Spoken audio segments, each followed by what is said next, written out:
Muy bien. Buenas tardes a todos nuestros amigos de Second Chance Ministry. Estudio bíblico, los miércoles, recuerden, es el día de estudio bíblico. ¿Quién les habla? Raúl Salazar.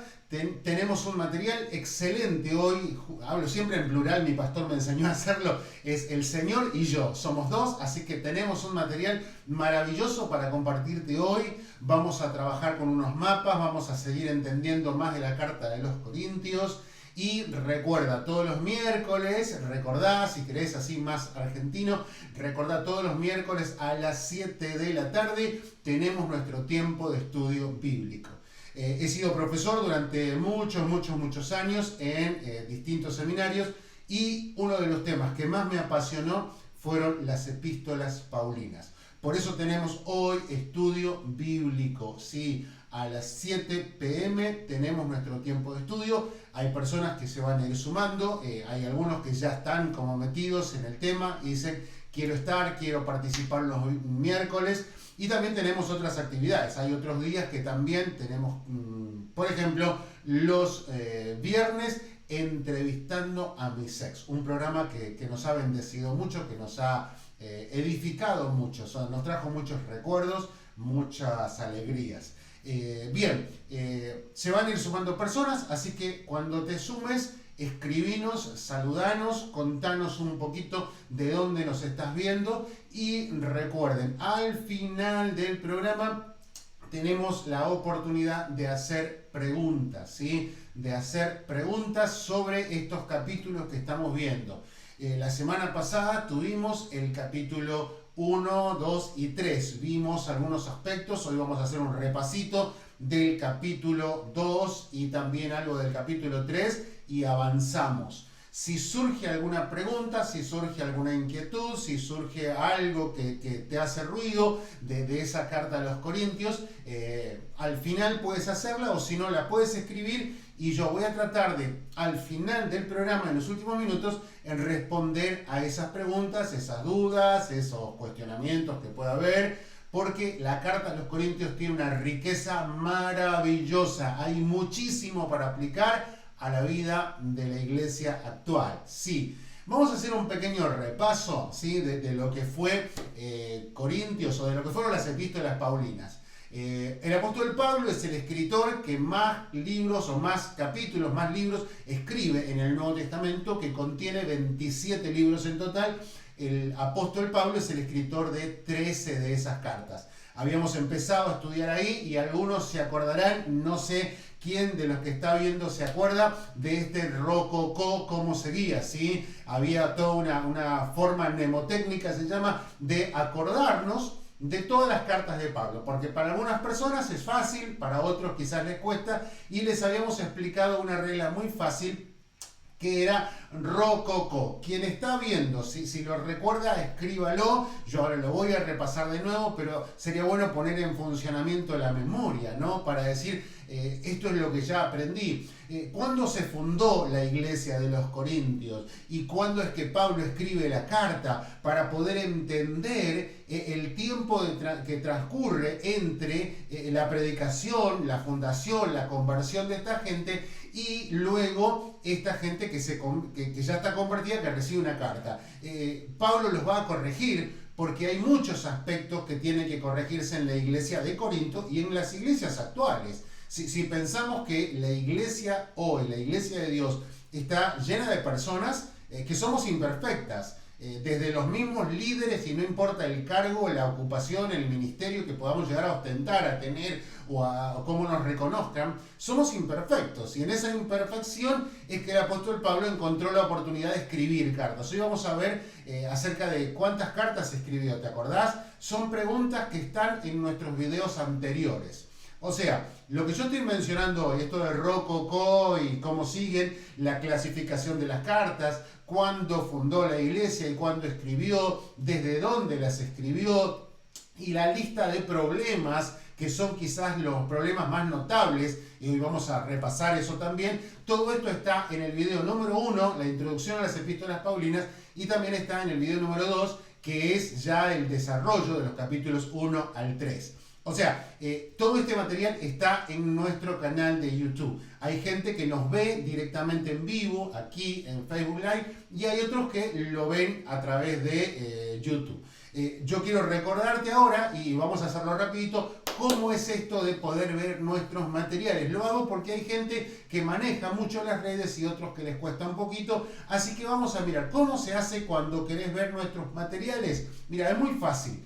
Yo te lo voy a contar ahora y te vas a, no importa el buscador que tengas, algunos usan el Google, que es el más famoso. Si tenés la marca Mac, seguramente te va a dar Safari, y si no, también podés usarlo en las dos, Firefox. Ahora, cuando vos vas allí, vas a tener que entrar a lo que es YouTube. Y una vez que estás dentro de YouTube, tenés que hacer esto. Mira, pones acá, en esta sección del buscador, Second,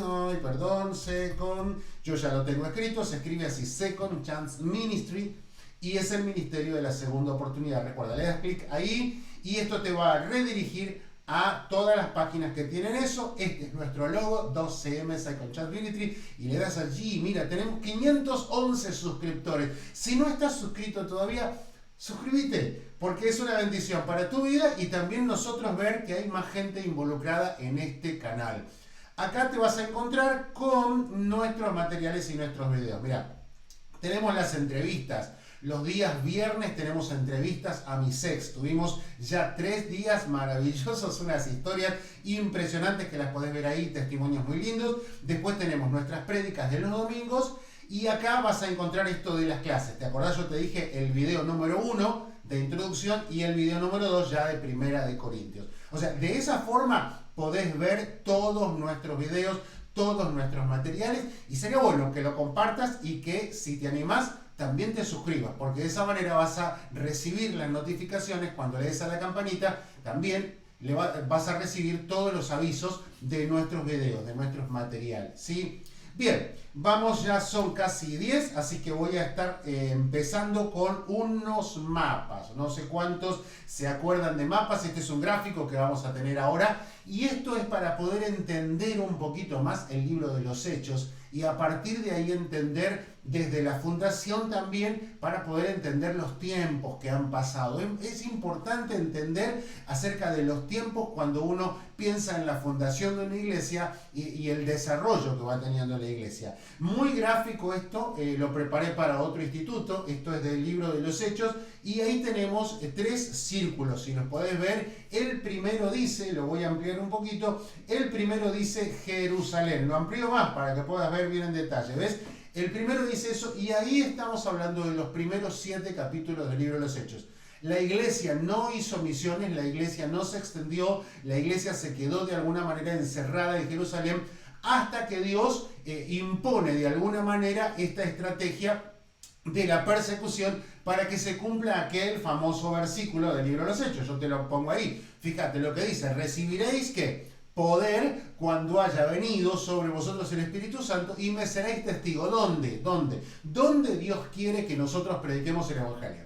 Fíjate lo que dice: para la iglesia de San Naciente era en Jerusalén, en toda Judea, que era la región, ¿sí? Luego en Samaria, ir a otra región, y hasta lo último de la tierra. Esto la iglesia de Jerusalén no lo entendió muy claro, y por eso tuvo que venir la persecución. Y la persecución les permitió ir hasta Samaria, una tierra que a ellos no les gustaba mucho. Pero todavía faltaba, porque había que predicar en el resto del mundo. Y esto la iglesia de Jerusalén no lo entendió. En Samaria no se establece una iglesia fuerte, y por fin vamos a llegar, a ver que quiero mover esto aquí, nos vamos a encontrar con una iglesia que sí lo entiende. ¿Cuál es esta iglesia? Aquellos que estudiaron o que conocen algo del libro de los Hechos, es la iglesia de Antioquía de Siria. En esta iglesia es que se produce todo esto de la expansión masiva del Evangelio. ¿Por qué? Porque allí es donde se va a congregar Bernabé y lo invita a Pablo. Luego de estar allí un año es que Dios los comisiona en ese famoso capítulo 13 del libro de los Hechos para salir a hacer los viajes misioneros. Y si te fijas, en este gráfico tenemos los 3 viajes. Mira, primero tenemos el primer viaje, si lo ves arriba, luego debajo el segundo viaje y el tercer viaje. Ahora lo vamos a ver en mapas para poder entenderlo más claro. Pero estos viajes fueron organizados por el Espíritu Santo de Dios llevando como sus elementos, como sus instrumentos, o como Pablo diría en la carta a los Corintios, como colaboradores de Dios a Pablo. En el primer viaje lo llevó a Bernabé y también a Juan Marcos. En el segundo viaje cambió de equipo y lo llevó a Silas, luego se suma Timoteo y también se suma más adelante Lucas. Este gráfico de alguna manera nos ayuda a entender, fíjate que después él va a Jerusalén, yo voy a ampliar acá, él va a Jerusalén donde es tomado prisionero, luego lo llevan a Cesarea, el naufragio y por último llega a Roma. De esa manera termina el libro de los Hechos. Bien, hasta acá. Vamos a mirar ahora unos mapas para poder entender esto. Perdón, ahí lo voy a enderezar. Y vamos a mirar unos mapas. Este es el primer viaje misionero del apóstol Pablo. Este es el primerito, ¿sí? Nicolás, qué bueno, Dios te bendiga, qué lindo, gracias que estás viendo. Compartilo con alguien o vamos a hacer recuerdos de estudiar un poco todo esto. Saludame, así yo también te puedo saludar si estás viendo el video. Fíjate desde dónde sale, ¿sí? Fíjate, acá lo tenemos la iglesia de Antioquía. Esta era la iglesia misionera. ¿Y por qué hablamos de eso? Porque había una iglesia en Jerusalén que no tenía una visión muy amplia.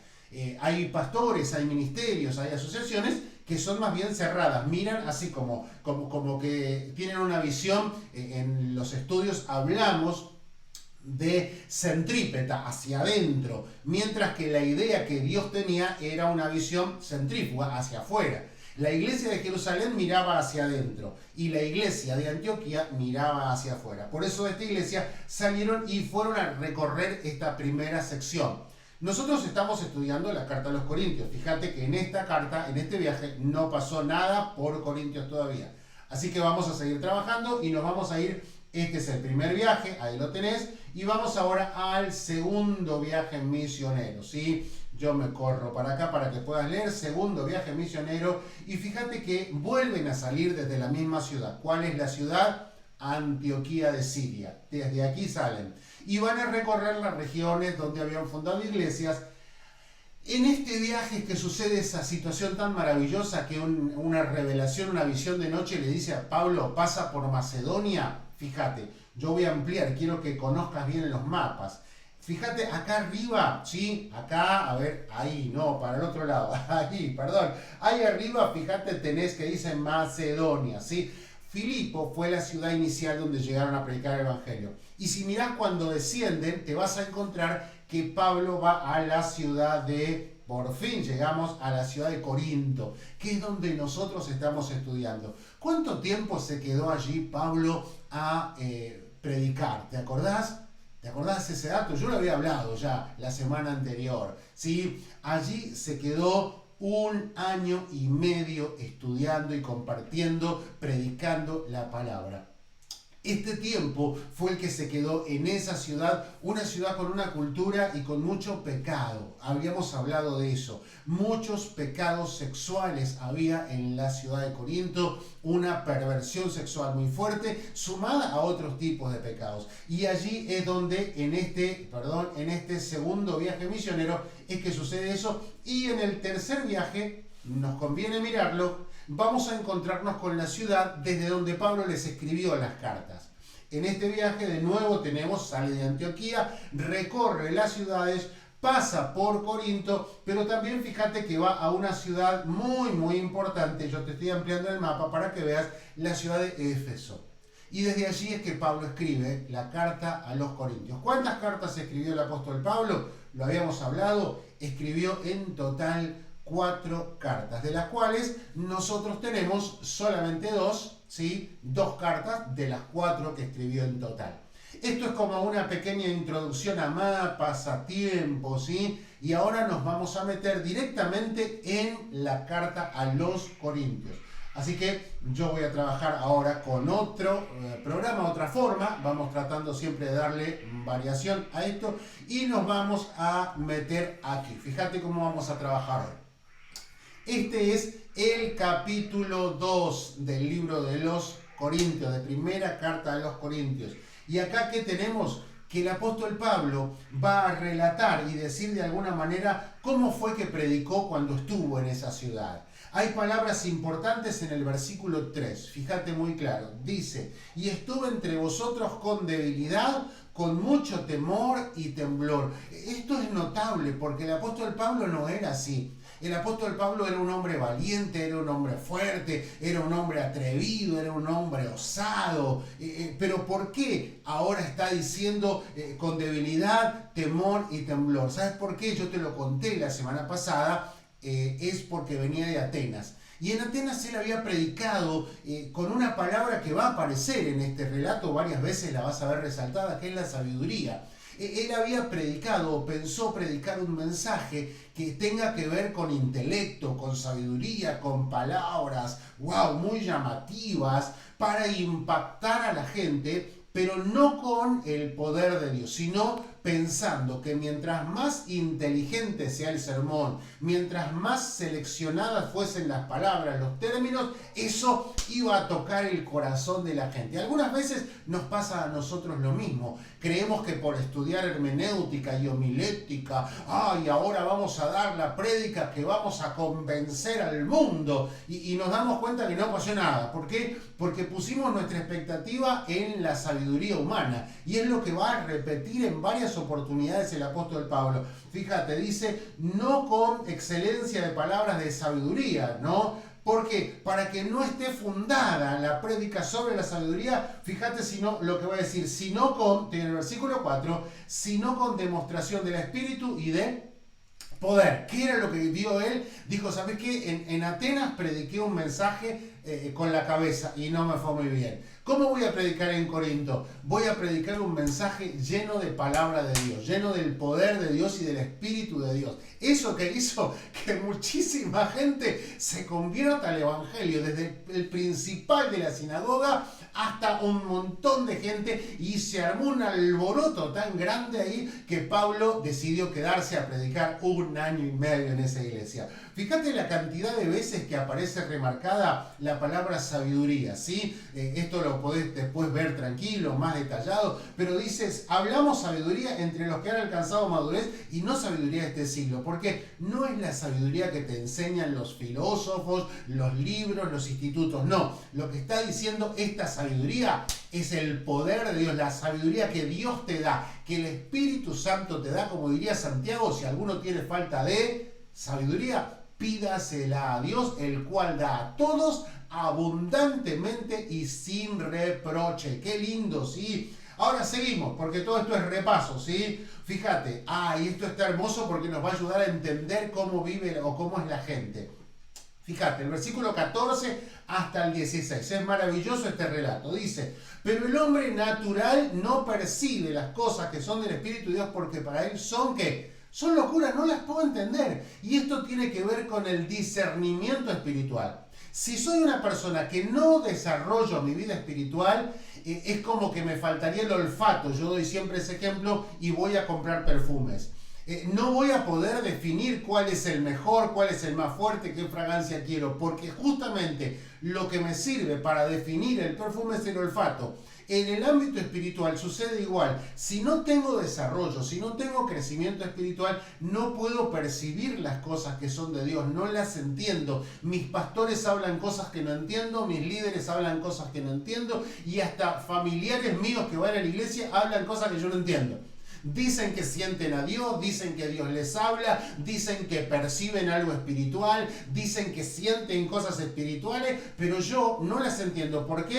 Fíjate, porque dice el hombre natural. ¿Qué significa? Es el hombre que no está desarrollando una vida espiritual, que está en la iglesia, que asiste a los cultos, que quizás es una de las personas fieles que tiene años dentro de la iglesia, pero que no ha crecido espiritualmente. El versículo 15, en cambio, el espiritual es aquella persona que sí crece, que sí se desarrolla, que sí avanza en el evangelio, no aquella persona que está en todos los cultos. No tiene que ver con la cantidad de asistencia. Estamos hablando del desarrollo espiritual. no aquel que tomó todos los cursos de la iglesia, que es importante tomarlos, sino aquel hombre o mujer, joven o adulto, que tiene una relación con el Espíritu Santo. Y eso lo ayuda a discernir, a entender las cosas espirituales. ¿Seguimos?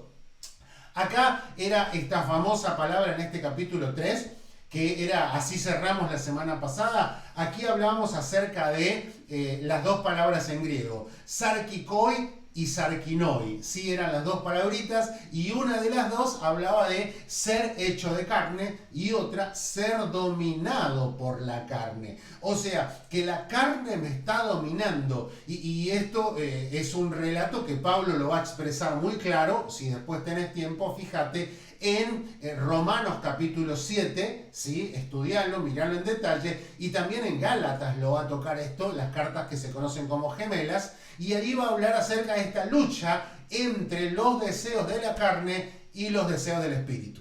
¿Eso quién lo sufre? Toditos. Todos, usted que está viendo el video y yo. Ay, pero yo soy un hermano que tiene 5 años en la iglesia, lo sufre. Yo soy un diácono, lo sufre. Soy un pastor o profesor como yo, lo sufre. ¿Por qué? Porque nuestra naturaleza pelea contra la naturaleza del espíritu. Y en esa lucha va a depender mucho de cómo yo me estoy alimentando, llenando de una vida espiritual o de cosas carnales. Y por eso Pablo diría en una de sus cartas, no proveáis para los deseos de la carne. ¿Qué pasaba con los corintios? Y le daban a todos los deseos de la carne, a todos, a toditos, ¿sí?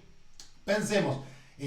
Para ponerte como ejemplo, imagínate que una persona antes de Cristo sufría de alcoholismo, drogadicción y prostitución o pornografía. Bien, suponemos o entendemos que cuando llegó a Cristo, el Espíritu comienza a sacar eso de su vida y la persona va a cambiar. Ahora, ¿qué pasa si esa persona, comprando el pack de cable de su casa, pone los canales de pornografía y paga ese precio?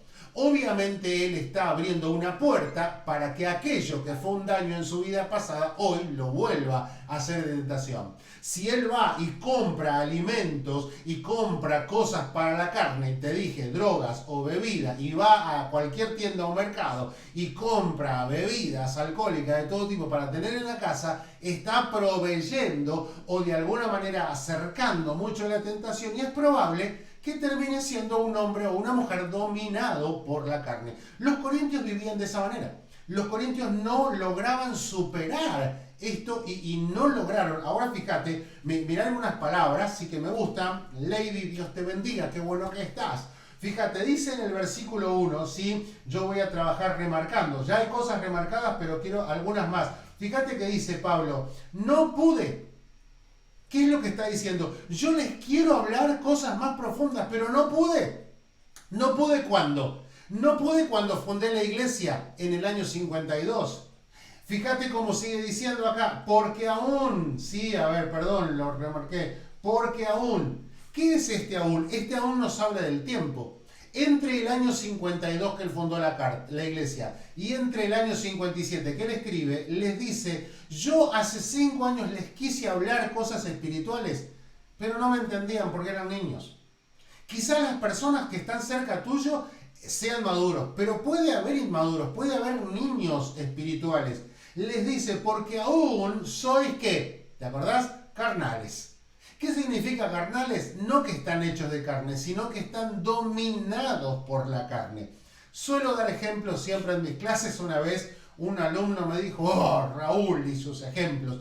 Es que la forma de ejemplificar es traer luz y la forma de poder aplicar el principio a nuestra realidad. No sé cuántos de los que están viendo este video tienen un perro en su casa. ¿Sí? Usted puede hacer este ejercicio, tenga mucho cuidado, pero quiero hablar de esto, ¿sí? Fíjese, usted le puede dar a ese animal que tiene en su casa, ese perro, cualquier tipo de alimento balanceado. Le pone en su platito, en su bandeja, el alimento balanceado. Y usted va a poder, en la mayoría de los casos, tocar ese plato, sacarlo al perro, tocarlo, acariciarlo, y no va a pasar nada. Pero, cuando usted le dé un hueso a ese perro, y ese hueso, ese perro tenga un hueso con carne, sí, o con algo que le atraiga la atención, usted va a querer acercarse al perro y ¿sabe qué va a hacer el perro? El perro le va a gruñir, le va a hacer... ¿Por qué va a hacer eso? Porque el perro con el alimento balanceado puede manejar sus instintos, pero con el hueso no puede. ¿Por qué? Porque el hueso despierta esos instintos más antiguos en el animal y esos instintos hacen que aunque usted sea el amo y ese perro tenga un aprecio por usted, no va a reaccionar bien y se va a enojar, le va a gruñir y hasta lo va a querer morder si se acerca demasiado. Básicamente este ejemplo es lo que pasa con nuestros deseos carnales, ¿sí? Nuestros deseos carnales, hay cosas con las que podemos batallar, pero si no dejamos que el Espíritu Santo trabaje bien en lo profundo, va a haber algunas áreas que no vamos a poder dominarlas y vamos a terminar cayendo.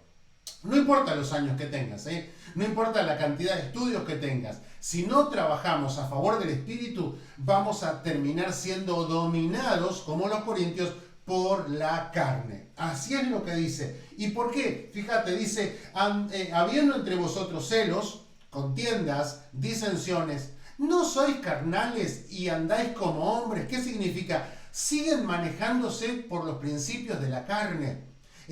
Hace muchos años atrás una persona me dijo, de alguna manera, yo tengo 40 años de mundo. Como para de alguna manera hacerme sentir inferior a mí, como que era más adulto, yo tenía muchos menos años, y me quedé pensando en esta frase, y era cierto, él tenía 40 años de mundo, ¿de qué? De carnalidad. Y él pensaba que por tener tantos años biológicos o cronológicos, sabía más de la vida espiritual que quien les habla. Yo era muy joven en ese momento, es cierto, pero había crecido espiritualmente, había desarrollado mi fe, había estudiado la palabra, y eso hacía que aunque tenga pocos años biológicos, mi crecimiento espiritual haya sido mucho más que el de ese hombre que decía tener 40 años de mundo. Ahora, Pablo va a seguir en este capítulo y ya estamos trabajando en cosas que no habíamos visto antes. Fíjate lo que dice el versículo 5, lo tenés ahí. ¿Qué es Pablo y qué es Apolos? ¿Qué somos todos los hombres de Dios y mujeres de Dios que trabajamos en la iglesia? Remarcad esa palabra. ¿Qué somos? Servidores. Servidores.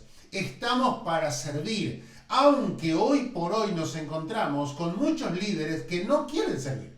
No quieren servir. ¿Qué quieren? Ser servidos. Quieren que haya un montón de gente alrededor dándole vueltas para atenderlos, para traerles el vaso de agua, para traerles la silla, para acercarles esto, y ellos, hombres o mujeres, se sientan en una posición de autoridad y dominio, teniendo alrededor gente que revolotea como moscas para tratar de complacer a ese hombre o mujer de ministerio. Pablo dice, somos servidores. Somos servidores y ahora en el capítulo 4 va a dar una profundidad mayor a este concepto. Pero seguimos avanzando, ¿sí? Y vamos a los siguientes versículos.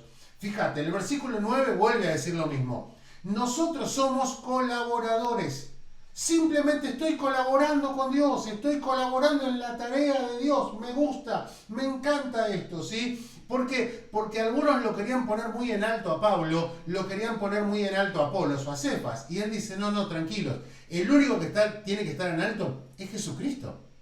Todos los demás simplemente estamos colaborando, estamos ayudando, estamos de alguna manera sirviendo a Dios en esto. Nosotros no tenemos que llevarnos la gloria de nada, ¿sí? Dice que somos simplemente los que ponemos este fundamento, ¿no? Dice el versículo 10. Pero, siempre me encantan los pero, ¿no? Los peros son palabras bien problemáticas, ¿no? ¿Por qué? Porque el pero puede ser para bien o el pero puede ser para mal. Y acá lo que dice, pero cada uno mire, versículo 10, si lo podés marcar en tu Biblia, pero cada uno mire cómo sobreedifica. ¿Eso qué significa? Que usted y yo somos responsables de lo que sobreedificamos en nuestra vida. Nuestros pastores, nuestros líderes, fueron los que nos pusieron en la vida el fundamento, que es Cristo. Aquellos maestros que tuvimos en esos primeros años nos ayudaron a poner lo que serían como los cimientos, ¿sí? Ya está el fundamento, ya está el encadenado, diríamos, aquellos que saben de construcción, las primeras columnas, pero ahora los ladrillos los pone usted. Los ladrillos los pone usted. Yo pongo los ladrillos. Yo decido qué ladrillo voy a usar, dónde voy a usar. Entonces dice que hay distintos tipos de personas. Los que edifican con oro, fíjate, versículo 12, oro, plata o qué, o piedras preciosas. Pero también hay otro tipo de personas que no edifican con eso. Y esto es decisión personal, ¿eh? No tiene que ver con el pastor, no tiene que ver con la asociación, no tiene que ver con la iglesia. Esto es una decisión personal. Yo sobreedifico en mi vida. ¿Y cómo puedo usar qué materiales? Madera, heno u hojarasca. Ahora, uno diría, pero mira qué lindo, ¿no? Edificó una casa de madera, una cabaña maravillosa. Pero, ¿qué es lo que dice al final, el versículo 15? El fuego la probará. Perdón, el versículo 3, el fuego la probará. ¿Qué significa? Que un día, ¿sí? Un día Dios nos va a llamar a cuenta y va a poner todas nuestras obras, todas, toditas, desde que limpiaste un baño, desde que abriste una nueva obra, desde que escribiste un libro, que predicaste en una campaña, que visitaste a una hermana o hermano en el hospital, todas esas son obras, ¿sí? No nos salvamos por obras, obvio. Pero va a poner todas esas obras y las va a llevar de alguna manera a un horno, ¿sí? Acordate de los hornos gigantescos, ¿sí? De donde se funden metales, y ahí va a poner todas tus obras y las mías, todas las va a poner ahí, y en un determinado momento él le va a prender el fuego. Dice, bueno, a ver, Raúl, vamos a ver qué había en realidad. Y esto lo vamos a ver hoy porque Dios conoce las intenciones del corazón. Entonces le va a prender fueguito y ahí va a ver. Si se quema todo y te quedan cenizas, ¡ay, mi Dios! ¿Qué pasó? ¿Qué pasó? Ahora, si eran buenos metales, si era oro, plata o piedras preciosas, no se va a quemar. Aunque sea pequeñito, va a perdurar a pesar del fuego. Pero fíjate después cómo es la evaluación. Lo que dice me encanta, ¿sí? Fíjate, dice, el fuego va a determinar si es bueno o es malo. Pero me encanta el versículo 15. Si viene el mismo, será salvo, aunque así como por fuego. Y acá esto sirve exactamente para entender lo siguiente. No somos salvos por obras. Si podés repetirlo conmigo. No somos salvos por obras. Jamás. Porque somos salvos por la gracia de Dios, por la fe que tenemos en el nombre de Jesucristo y en la obra que Él hizo a favor nuestro. Por eso Hebreos dice, entrad confiadamente por el camino vivo y nuevo que Cristo nos abrió. Pablo en Efesios dice, no por obras, exacto, quizás sepas ese texto, es por gracia, por don de Dios. Ahora, ¿qué significa? Que sí vamos a entrar, pero que las recompensas obviamente van a ser diferentes. ¿Por qué? Porque cada uno sobreedificó, algunos con buenos materiales y otros con materiales perecederos que con el fuego se queman. Bien, pasa otro tema. Y les va a entrar a hablar del cuidado que tienen que tener como vida espiritual. Versículo 16 dice, ¿no sabéis que somos qué? Templo. Y acá podríamos, una prédica completa, podríamos desarrollar acá. ¿Qué significa que somos templo? Que usted y yo somos los responsables de cuidar nuestro cuerpo. Sí, tu cuerpo. No solo tu vida espiritual, sino este templo. ¿Por qué? Porque Dios antes habitó o manifestó su presencia en templos, desde el tabernáculo con Moisés y luego pasando por otros. No es clase de historia del Antiguo Testamento. Pero después Dios determinó vivir en nosotros y que nosotros ahora somos el templo del Espíritu. Por eso dice que hay que cuidar. ¡Ojo! Con que alguno destruya, no cuide, ¿sí? No trabaje en cuidar el cuerpo. Versículo 18. Vuelve a tocar un tema de la sabiduría que es un problema para los griegos, porque ellos pensaban que los más inteligentes eran los que tenían las cosas claras. Y Pablo va a decir, no, hay una vida espiritual y un discernimiento espiritual. Fíjate, el 18, varias veces usa esta expresión Pablo en sus cartas. Nadie se engaña a sí mismo. Yo no sé si alguna vez usaste esta frase, ¿sí? Es una frase muy usada por muchas personas. En la cultura argentina se usa mucho. No llegó la hora de comer o no puedo comer todavía, el horario que espero, que anhelo mi comida, y usamos esta frase. Voy a agarrar estas galletitas o estas cositas, estos snacks, para engañar el estómago. ¿Qué significa? Lo que está diciendo la persona, escúchame bien, lo que está diciendo la persona es, voy a comer este poquito para engañar a mi estómago, y mi estómago, que es posible de ser engañado, o sea, mi estómago es medio torpe, es medio sonso, yo lo engaño fácilmente, yo le meto unas galletitas y él piensa que está comiendo un rico asado, una rica pasta, unas milanesas. Es ilógico. ¿Qué es lo que estamos diciendo? Estoy tratando de engañarme a mí mismo, porque yo sé que son 2 galletitas nomás, que no es un asado. Pero con eso como que, ay, no, ya estoy, ahora puedo llegar adelante. Pablo dice, nadie se engaña a sí mismo. Si alguno entre vosotros se cree sabio en este siglo, ¿qué? Hágase ignorante. Hágase ignorante. ¿Por qué? Para que llegue a ser sabio. ¿Por qué? Porque había gente que creía que porque era más inteligente iba a conseguir más cosas o mejores cosas de Dios.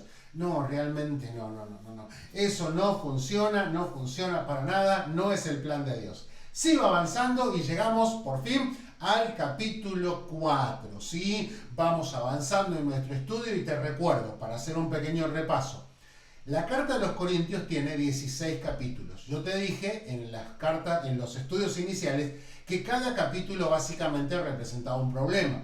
¿Cuál es el problema ahora o cómo vamos a trabajar? Vamos a hacer un pequeño repaso. ¿Sí? Capítulo 1 habla de las divisiones. Capítulo 2 habla del problema de los sabios o la sabiduría. Capítulo 3 habla de nuevo de las divisiones. ¿Sí? Capítulo 4 habla de la falta de respeto a las autoridades, el no tener en consideración o en alta estima a las autoridades. Y el capítulo 5, que es el último que vamos a ver hoy, trata el tema de pecados sexuales. O sea, en estos 5 capítulos que estamos en esta introducción, es divisiones, sabiduría, divisiones, falta de respeto a la autoridad y problemas sexuales, problemas de fornicación en el capítulo 5. Así que básicamente estos son los temas que estamos viendo. Y me dirás, pero Raúl, en esa iglesia tenían todos los dramas juntos. Sí, es verdad. Porque era una iglesia tal como cualquier otra. A ver, alguien va a pensar, no es como la mía, pastor. Con todo el respeto que me merece usted, hermano, hermana, usted no conoce la vida espiritual de todos y todas las hermanos y hermanos de tu congregación. No las conoces. O sea que hay un montón de cosas que están pasando en la vida espiritual de tu iglesia que usted por ahí no las conoce. Pero que los pastores, los líderes que más o menos están ministrando, saben que hay pecados de división en la iglesia actual, sí. Hay pecados de gente que se cree más que otra, que son soberbios en la iglesia porque tienen más títulos, tienen más cargos, tienen más estudios, sí. El capítulo 3, divisiones de nuevo. ¿Hay problemas de gente que no respeta a las autoridades? Sí.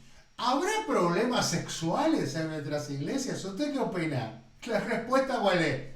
Sí, los hay. Entonces, esta carta a los Corintios es muy aplicable a la vida de hoy.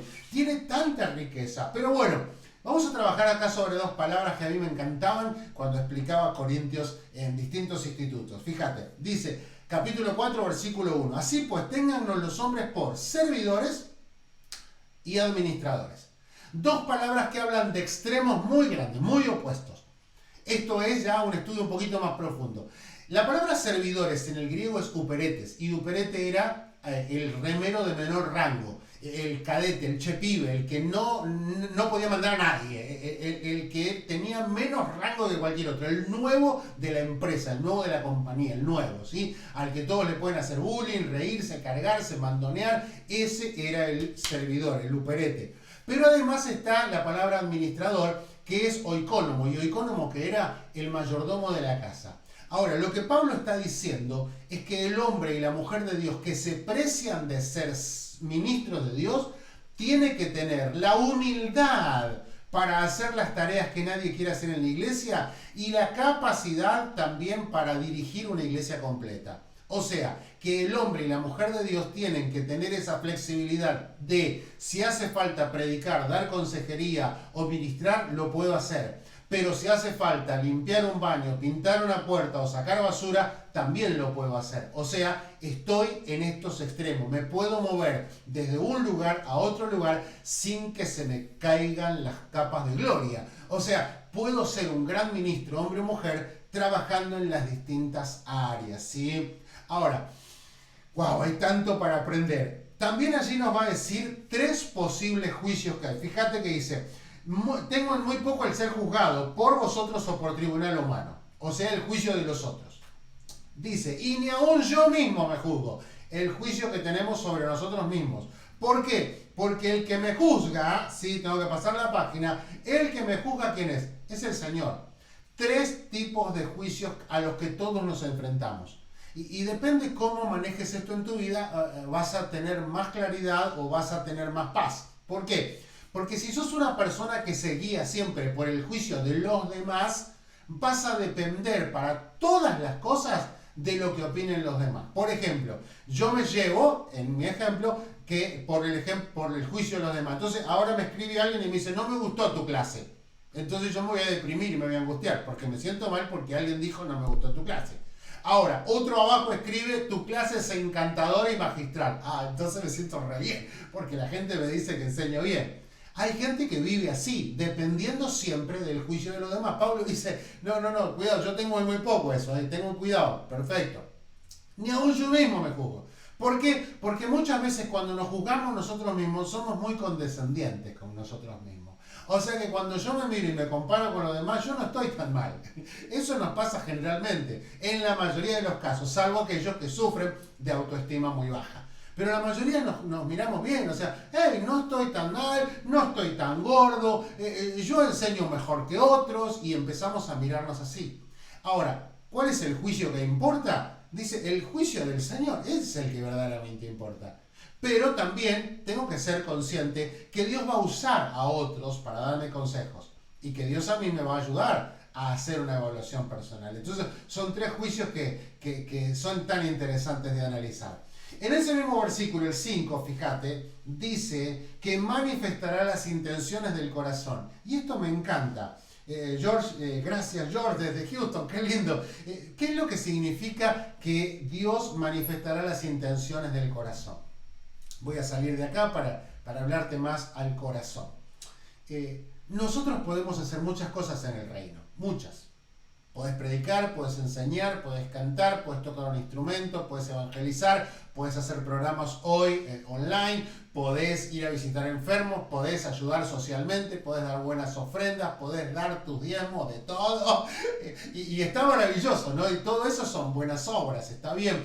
Pero lo que dice acá es fundamental. Acá está diciendo, ¿sabes una cosa? El juicio lo va a hacer Dios. ¿Por qué? Porque Él desmenuza completamente y saca todas esas capas que hay, que son las que la gente ve. Y lo que busca Dios o lo que ve Dios es la intención ¿de dónde? Del corazón. ¿Qué significa esto? Que todo lo que tú, usted y yo hicimos en la vida cristiana tenía una intención de corazón. ¿Sí?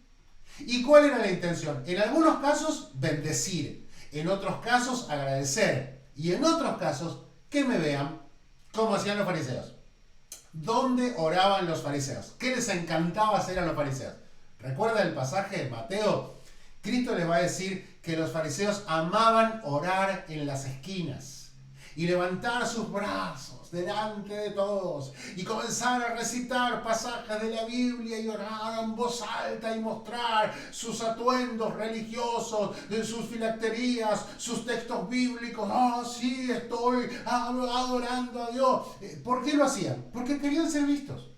Y Cristo dice, este es el problema de mucha gente. Entonces acá lo que está diciendo es que Dios un día, cuando lleguemos a su presencia, nos va a analizar y no ahí algún amigo mío diría, acá no hay tutía. ¿Qué significaba esa frase? Ahí no va a haber excusa. Porque Dios va a decir, ¿sabes qué? Yo sé que la intención de tu corazón, yo conozco la intención de tu corazón. Y fue esta. ¡Wow! Y esa intención es como que nos va a llamar la atención. ¿Por qué? Porque nosotros vamos a decir, no, pero Señor, yo he dado mis ofrendas, yo he predicado el Evangelio. Y Dios dice, sí, lo hiciste, pero en realidad lo que querías era que te vieran y que supieran de ti. Esto realmente no trae gloria al reino, trae gloria sobre tu propia vida. Lo que significa, conforme a Mateo, que ya tenés tu recompensa. Eso es lo que nos está diciendo. Fíjese, yo tengo que avanzar, quiero avanzar. ¿Sí? En el capítulo 4, él va a hablar además de algunos padecimientos que tenía y que no lo respetaban mucho. Fíjate el versículo 11, dice, hasta esta hora padecemos. Fíjate lo que vivían los apóstoles o los hombres de Dios en ese primer siglo. Dice, hambre. ¿Qué más? Voy a esperar que pongo para que lo puedas ver. Dice, hambre, sed, desnudez, golpes, abofeteados, ¿sí? Cachetazos. No tenemos morada fija. ¿Qué más? Nos fatigamos trabajando, nos maldicen, padecemos persecución, nos difaman. ¡Wow! Esa era la vida de un apóstol. Esa era la vida de estos hombres y mujeres que dedicaban su vida al servicio, que dedicaban su vida a trabajar, a servir a Dios. Y más de una vez, qué lindo, Margarita y Gastón, qué lindo, más de una vez ellos no eran tenidos en cuenta, no los respetaban, ¿sí? No los respetaban como líderes espirituales. Y esto es algo que pasa en algunas iglesias hoy. No reconocer el ministerio de algunas personas. No te hablo de que te postres a sus pies y los alabes, no, para nada, no es eso. Pero sí reconocer, Pablo dice, por ejemplo, que los ancianos que predican y enseñan sean tenidos por dignos de doble honor. ¿Qué significa? Que se reconozca el ministerio. Hasta ahora he visto solo un país, en un determinado país, que se honra a los pastores de muchos años en el ministerio. Quizás en tu país se hace, pero en muchos lugares no, no se reconoce a esos hombres y mujeres que han dedicado años al servicio del ministerio. Por ejemplo, en tu iglesia, en la tuya, ¿dónde estás? ¿Hace cuántos años que no se hace un reconocimiento de honra a los pastores más antiguos, a los líderes más antiguos? Porque realmente ellos están desgastándose, están sirviendo, están invirtiendo mucho de su tiempo, de su corazón y algunas veces de sus propias finanzas para que la iglesia pueda crecer y prosperar. Pablo les dice, miren, todo esto está pasando. Oh, Dios, era muy duro. Fíjate que el versículo 14 les dice, os escribo para avergonzaros, no os escribo para avergonzaros, sino para amonestarnos como a mis propios hijos. Pablo era un tierno. Pablo está diciéndoles a los corintios que eran unos repecadores. Yo los amo, ustedes son hijos míos. ¿Por qué dice Pablo son hijos míos? ¿Por qué? Fíjate, porque la respuesta está ahí nomás, en el versículo 15. Fíjate, porque aunque tengáis 10.000 años, o sea, 10.000 maestros en la vida, 10.000 instructores en tantas iglesias que te estuviste congregando, no tendréis muchos padres. Pues en Cristo Jesús yo os engendré por medio del Evangelio. ¿Qué significa? Aquel pastor, aquella persona que te hizo conocer a Cristo y que te engendró en Cristo. En el caso de los corintios era Pablo, recordá, había estado 1 año y medio predicando en Corinto y la mayoría de la gente que se convirtió, entonces Pablo dice, son mis hijos espirituales, son míos. O sea, yo les di esa oportunidad de conocer al Señor por el mensaje que Dios me llevó a ministrarles y son hijos míos, yo los quiero como mis hijos.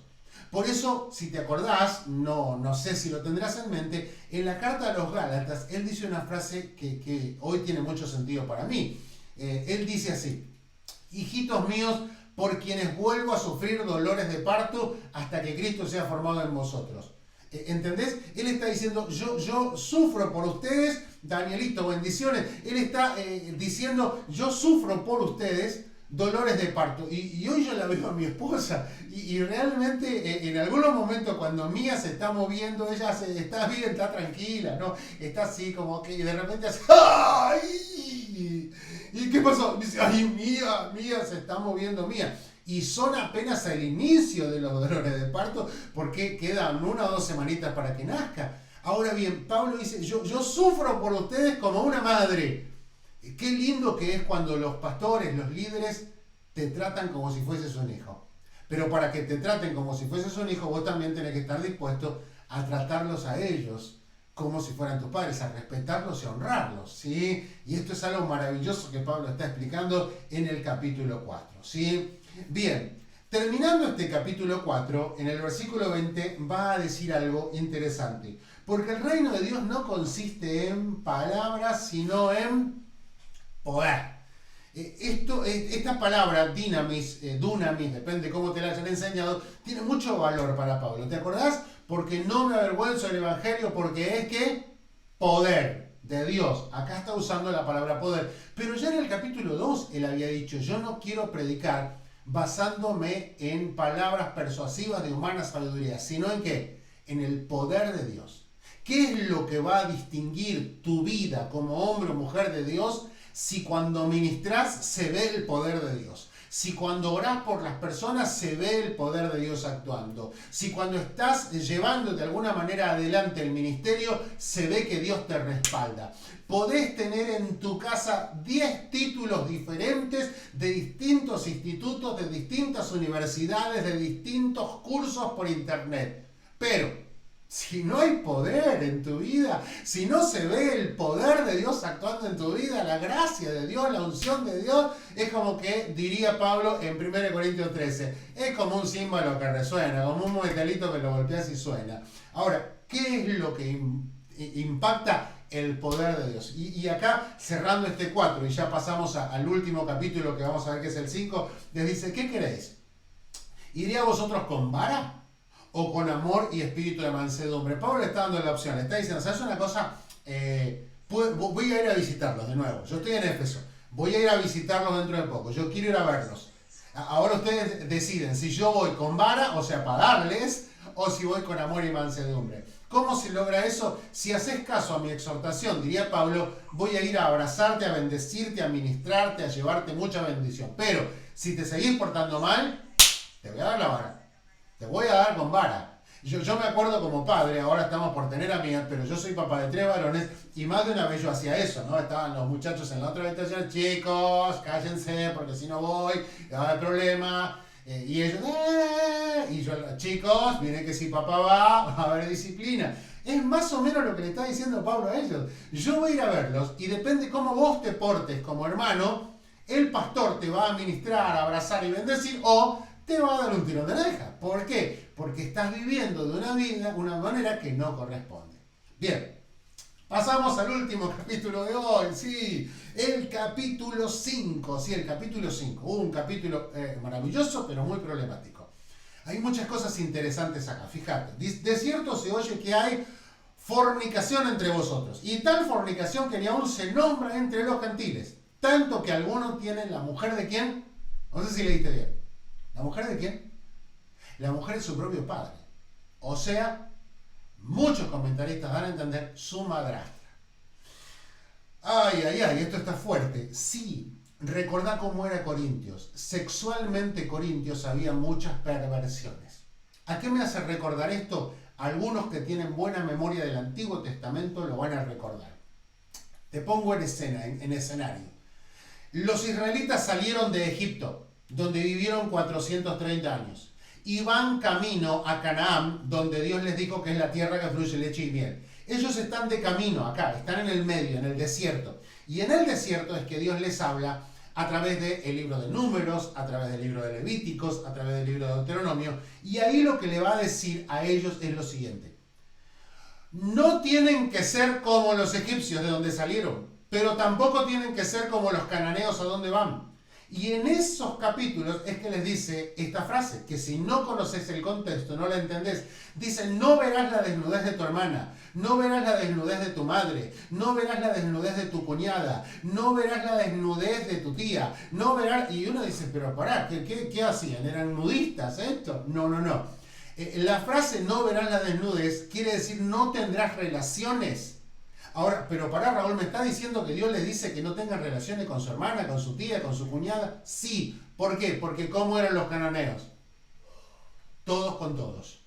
Así de claro. Todos con todos, todos con todas. No había restricciones.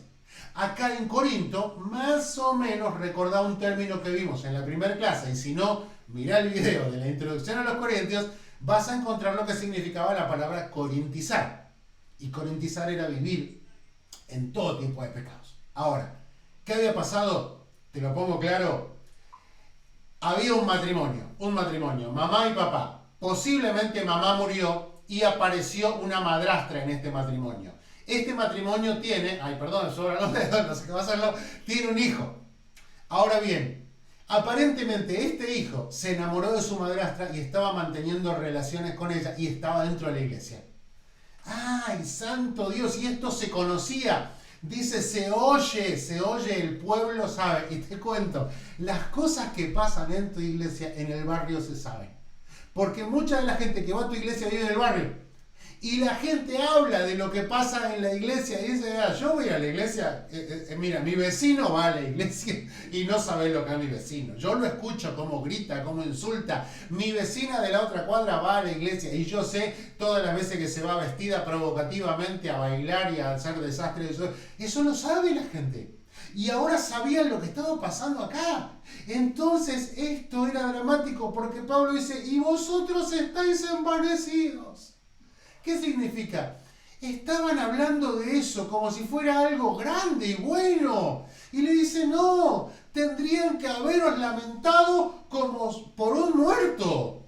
Tendrían que estar tristes por eso. Pero ¿qué es lo que pasa?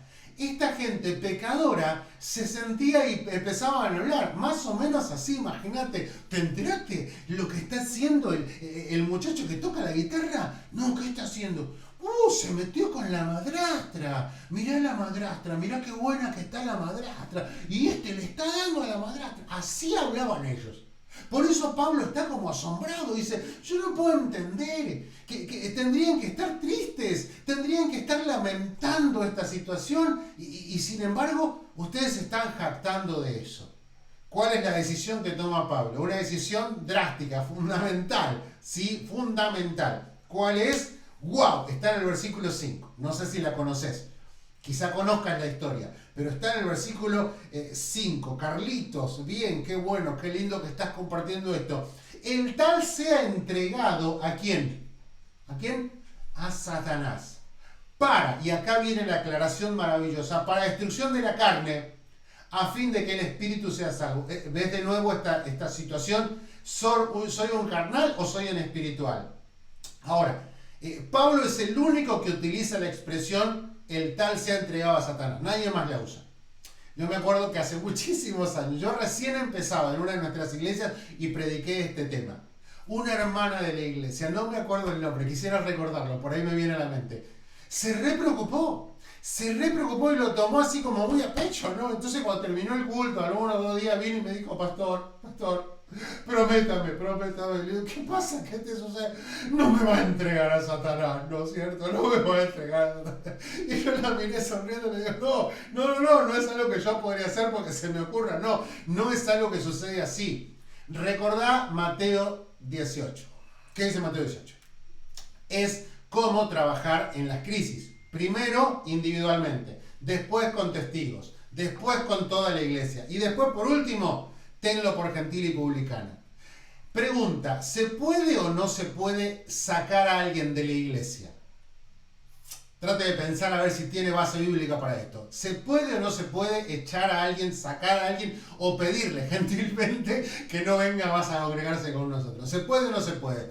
¿Hay algún relato bíblico? ¿Hay alguna referencia bíblica? Pues sí. Pablo lo sostiene y dice que sí. En este caso, lo que está diciendo es, sáquenlo de la iglesia. Sáquenlo. ¿Por qué? Porque ese testimonio está dañando la iglesia, está lastimando el cuerpo de Cristo. Esta conducta tiene que ser corregida. Ahora, ¿qué significa entregar a Satanás? Yo voy a usar otro recurso técnico, lo vamos a trabajar acá, es perdón, esto no estaba pensado, pero necesito poder graficártelo de una manera, ¿sí? Voy a una nueva, una hoja, y vamos a trabajar en esto, ¿sí? Voy a usar uno más grueso para poder explicártelo, y a ver, trata de entenderme, no soy buen dibujante.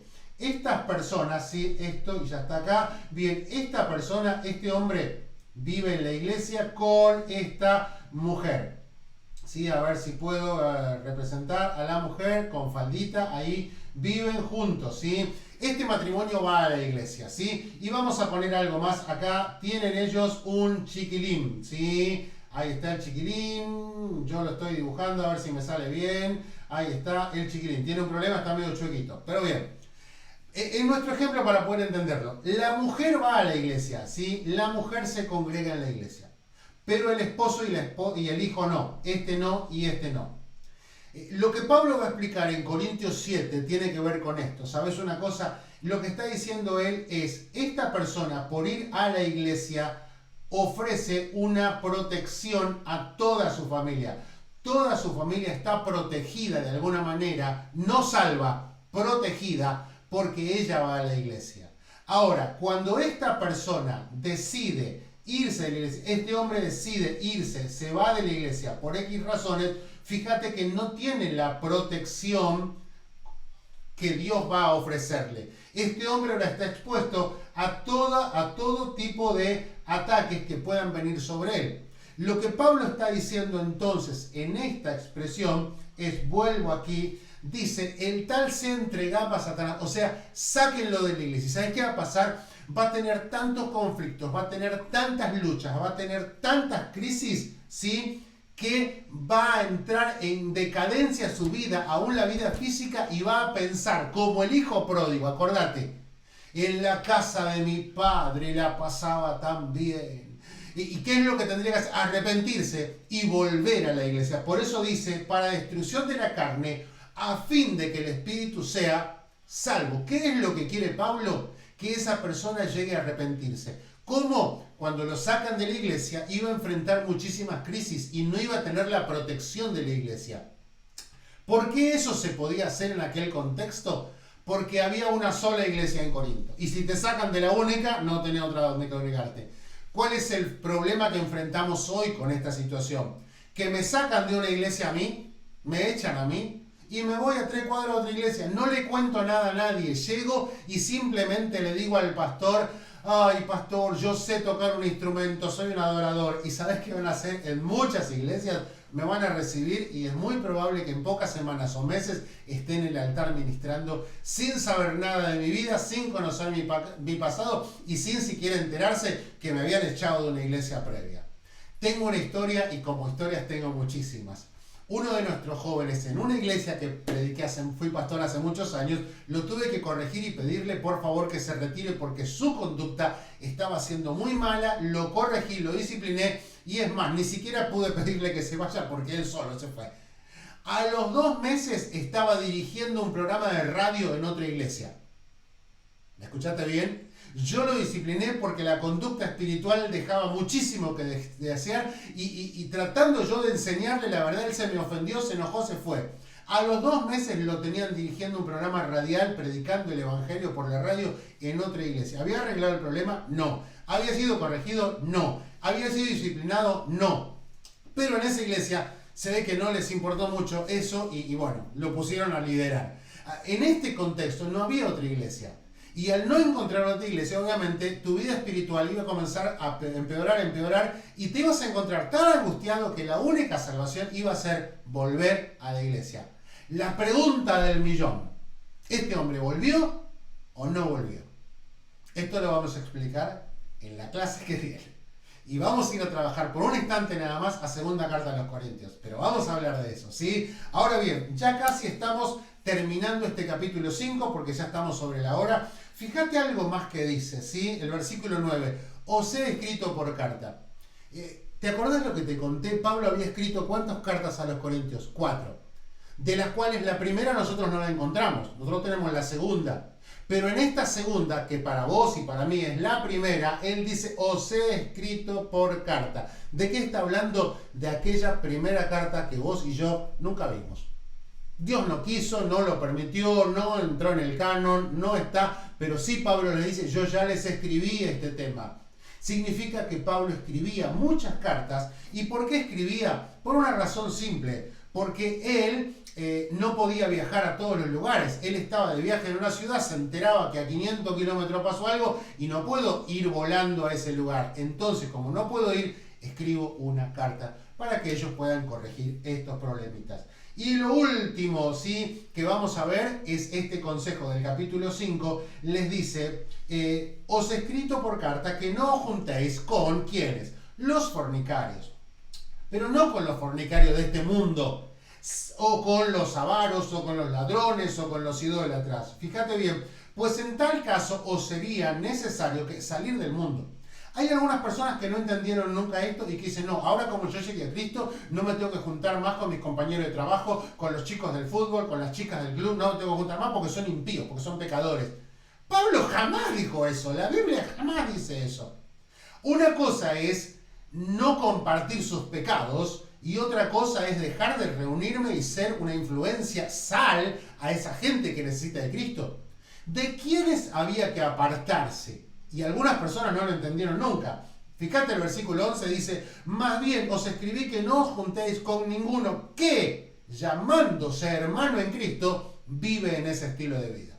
El problema no es con tus compañeros de trabajo, de universidad, de colegio, del barrio, la familia que no son cristianos. No, júntate con ellos, acércate a ellos porque es la única manera que ellos van a encontrar a alguien que les hable con el testimonio de lo que Dios puede hacer en sus vidas. Pero tené cuidado con juntarte y pasar mucho tiempo con hermanos o hermanas dentro de la iglesia que se honran de levantar sus manos en el culto, pero que tienen una vida totalmente desordenada. Con ellos, cuidado, ojo, ¿por qué? Porque ellos están viviendo una vida, como diría Pablo a los Gálatas, de hipocresía, están mintiendo. Entonces sí, con ellos hay que tener mucho cuidado. ¿Sí? Wow, y ahí termina así el capítulo 5, que son el problema de el pecado sexual y esto de entregar a Satanás, ¿sí? Hasta ahí llegamos. Capítulo 1, divisiones. Capítulo 2, problemas con sabiduría. Capítulo 3, de nuevo divisiones. Capítulo 4, el no respetar a las autoridades, no honrarlas. Y el capítulo 5, problemas sexuales. Bien, llega el momento de saludos y preguntas, ¿sí? No sé si hay alguna preguntita sobre esto. Yo quiero saludar a la gente que me escribió. Sé que hay otros que se conectaron, pero en este programa no me aparecen los que fueron conectándose ni los corazoncitos. Eso no me da la lista. Pero sí me salen los que escribieron. Así que Nico Pereira, bien, qué bueno, una bendición que estés. Lady Pava, sí, que ella siempre está mirándonos, bendiciones, dice también. Rositer nos saluda desde muy lejos, sí, fíjense de dónde. Gastón y Mariana también están saludándonos, y qué lindo, sí, estar con ustedes. Danielito Villalba, sí, la claridad, gracias a Dios por eso, porque Dios nos ayuda. Y Carlos Fernández, sí, impresionante, amado, algún estilo de forma que lo explica de otra galaxia. Ay, Dios amado. Bueno, eso creo que es bueno. Entonces, Daniel Villalba dice que algo así pasó. Exacto, Pablo es el que utiliza esta situación, que los entregó, que los dejó. Sí, dice, no, listo. No es algo, esto quiero aclarar, no es algo que un pastor un día se puede levantar a la mañana y decir, tengo ganas de entregar a alguno a Satanás. No. No se maneja así. No significa que un pastor pueda hacerlo. Acá lo hizo un apóstol y después de haber considerado mucho y ver posibles formas de corrección que no funcionan, entonces después de eso sí es que se llega a esa instancia. Pero cuidado, no es algo que cualquier persona pueda hacer porque tiene ganas de hacerlo, ¿sí? Ella dice, Lady, que hay muchos casos así de distintos pecados. No sé si surge alguna pregunta de lo que fueron los capítulos 3, 4 y 5 que trabajamos hoy. Si hay alguna, en unos poquitos minutos, me gustaría poder responderte. Si no, seguimos hablando y saludándonos. Este video, como recuerden siempre, nuestros materiales están en nuestro canal de YouTube. Ahí están los videos de introducción y también el video número 1, que es la parte donde compartíamos los capítulos 1 y 2 de la carta a los Corintios. Ahora estuvimos viendo, cerramos el capítulo 3, capítulo 4 y capítulo 5. Todo eso lo encuentran en el canal Second Chance Ministry de YouTube, nuestro canal. Los amamos, los bendecimos, disfrutamos muchísimo el tiempo con ustedes. Esperemos que puedan compartir. Sí, Juancito, qué bien, qué bueno que estás viendo y estas palabras. Juancito es de zona oeste, es así, si no me equivoco, Juan, yo creo que sí. Hablamos algunas veces. Dios te bendiga mucho. Desde aquí, desde la costa, a partir de la costa estamos nosotros sirviendo al Señor y tratando de honrarle. Compartan este video y si alguien no lo puede ver en nuestra página de Facebook, lo buscan en YouTube. Gracias, amados, gracias a todos. No aparece alguna pregunta, así que hasta aquí nosotros llegamos y los bendecimos mucho. Recuerden el viernes, ¿sí? Aquellos que siguen nuestras programaciones, el viernes tenemos Entrevistando a mis ex. Wow, una hermana maravillosa que realmente es guerrera, es peleadora, está peleando por la vida y Dios es fiel en honrarla y en bendecirla. La vamos a ver los viernes a las 6 de la tarde. Tenemos nuestro Raúl Salazar entrevistando a mis ex. Los dejo con la promo de estos programas y ya estamos cerrando. Dios los bendiga abundantemente a toditos, ¿sí? Y bueno, saludos, nos vemos en la próxima clase. Bendiciones. A ver, ahí está.